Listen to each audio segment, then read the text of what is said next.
kita berdemokrasi. Untuk menang yang paling penting kumpulkan pundi-pundi dan kita bayar rakyat, kita bayar lembaga survei, kita bungkam orang, kita gunakan state aparatus dan lain sebagainya, maka kita akan menang. Nggak ada dong berarti di situ kelihatan harus satu partai. Ya baca undang-undang kan tidak bisa letterlock, Bang.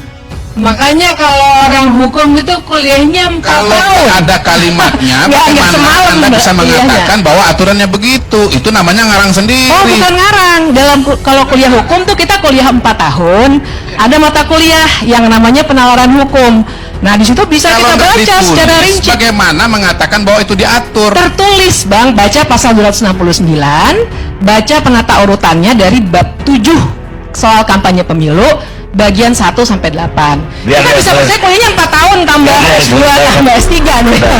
Jadi memang nggak bisa hanya baca teksnya saja.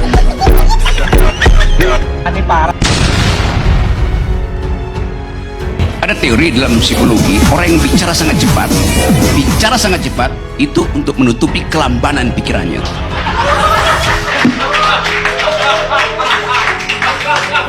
Ada teori dalam psikologi bahwa orang yang berpikir sangat cepat adalah orang yang berpikir sangat cepat, dan mengatakan bahwa itu adalah sebaliknya adalah orang yang berpikir lambat karena dia nggak bisa mengikuti kecepatan pikirannya. Baik. Saya sarjana psikologi, saya nggak tahu lagi. Baik. hanya untuk mereka berdua, Kalau Pak Bang Rocky bilang seperti itu, maka B.J. Habibie almarhum orang yang sangat bicara cepat karena dia visual. Betul.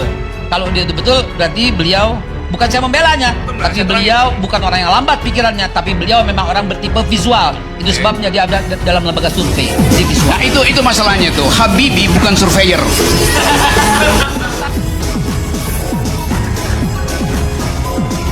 Kenapa Kodari sangat membela Jokowi? Jangan dipotong dulu. Bahasanya, saya sering mengatakan, kenapa ada orang yang cita-citanya tercapai atau enggak? Semua orang punya cita-cita. Rata-rata orang yang cita-citanya tercapai itu setiap ketika dia bercita-cita seperti orang marah. Mata, ucapan, pikiran, tindakan menuju cita-cita itu akan tercapai. Nah, ketika Kodari membela Jokowi, itu bahasa tubuhnya dari mata sampai itu. Nah, saya karena sudah kaya, apalagi main saham, pasti sudah kaya. Aku nggak yakin hanya digerakkan oleh duit. Sorry, aku banyak, umurku udah 62 tahun sekarang. Nggak ada orang-orang yang bisa sedemikian hanya karena digerakkan oleh duit.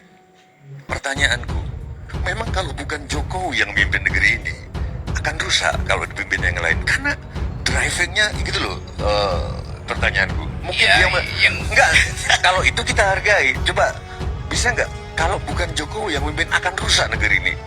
Aku melihat getaran, aku bisa merasakan itu. Energi saya besar gitu ya. Besar, Ya, beda sama indikator, sama indikator, sama Burhan.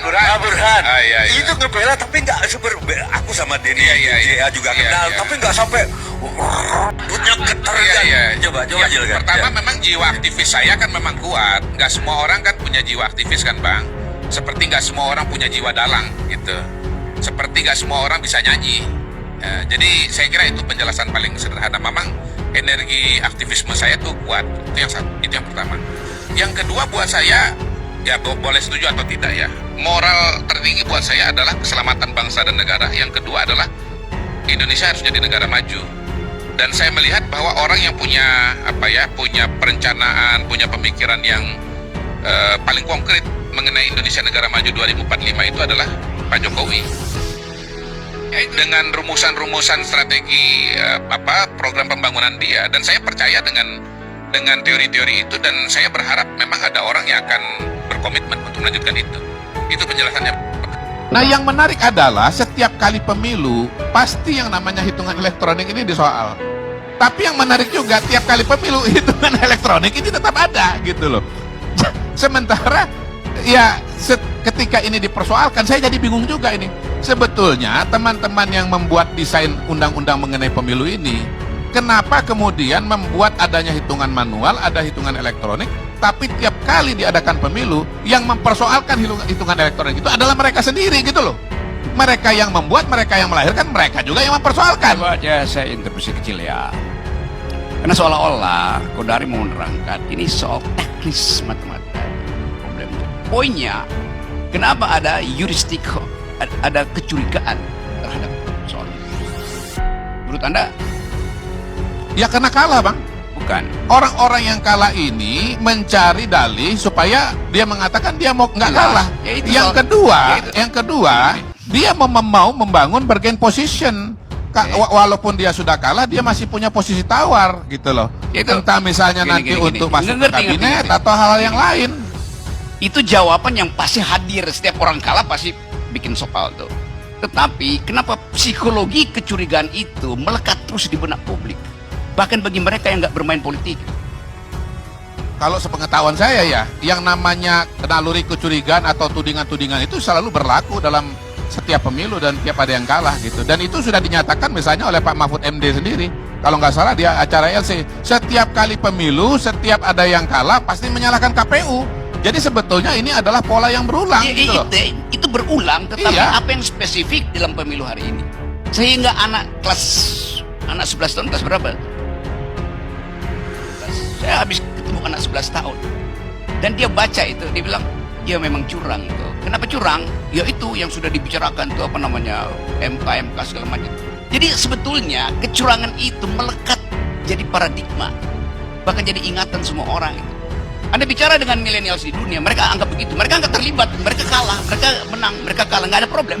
Tetapi soalnya adalah imajinasi orang tentang kecurangan itu sudah mendahului semua usaha untuk Ya itu membenarkan. Bang, saya nggak mau Nih, masuk ke sana Bang. Karena apa Bukan, Bang? kenapa you nggak mau Kalau masuk ke situ? bicara imajinasi, maka imajinasi orang akan berbeda-beda. Saya akan masuk kepada fakta. Coba.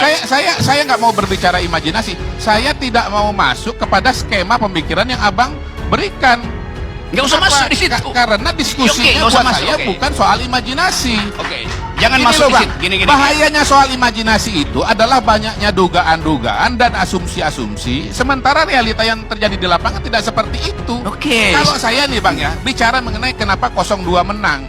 Kalau saya meruntut saja kepada temuan-temuan dari survei yang memang menunjukkan bahwa dukungan mayoritas masyarakat itu kepada 02 gitu. Coba. Kalau hasilnya nanti kemudian ternyata 02 menang, bukan karena curang, tapi karena memang rakyat yang memilih 02 gitu Ya, Bang. saya nangkep Nah itu. itulah yang menjadi problem.